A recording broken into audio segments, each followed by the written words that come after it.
देश में नए सीबीआई निदेशक की नियुक्ति होनी है। इसका फैसला एक समिति करती है।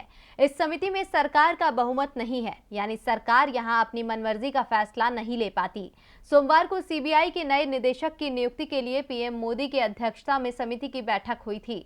पीएम ने बैठक में 3 नाम सामने रखे, जिनमें से एक नाम सरकार के चहेते अफसर का भी था, जिसे सरकार सीबीआई प्रमुख बनाना चाहती थी। लेकिन चीफ जस्टिस एनवी रमन्ना ने मोदी सरकार की योजना को फेल कर दिया। तो क्यों सीजेआई ने जताई मोदी सरकार के चहेते अफसर के नाम पर आपत्ति? देखिए ये रिपोर्ट।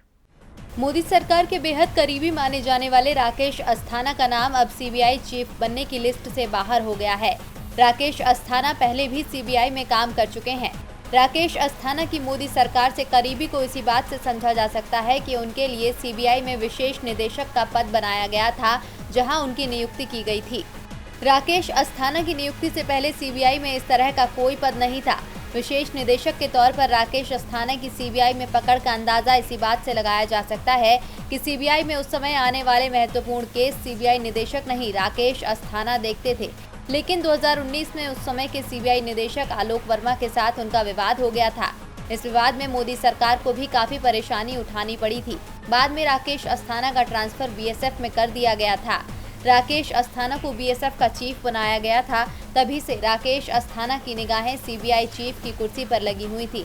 नए सीबीआई चीफ की नियुक्ति को लेकर जब मोदी सरकार ने 3 सदस्यीय कमेटी की बैठक बुलाई, तभी दावा किया जा रहा था कि राकेश अस्थाना के नाम पर सहमति बनाने की कोशिश पीएम की ओर से की जाएगी। सरकार की ओर से 3 नाम सामने रखे गए, जिसमें राकेश अस्थाना का नाम प्रमुख था। जो कमेटी सीबीआई निदेशक की नियुक्ति पर मुहर लगाती है, उसमें पीएम मोदी के अलावा नेता विपक्ष और सीजेआई शामिल होते हैं। अधीर रंजन की ओर से तो राकेश अस्थाना के नाम पर पहले ही आपत्ति जताई जा रही थी, जिसे मोदी सरकार खारिज करने को तैयार थी। लेकिन मोदी सरकार की रणनीति सीजेआई ने फेल कर दी। सीजेआई एनवी रमन्ना ने सरकार को सीबीआई चीफ की नियुक्ति के लिए नियमों का ध्यान दिलाते हुए कहा कि ऐसे व्यक्ति को सीबीआई चीफ नहीं बनाया जा सकता जिसकी नौकरी के 6 महीने भी नहीं बचे हैं।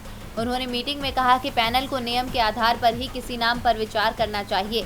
राकेश अस्थाना 31 अगस्त को रिटायर होने वाले हैं।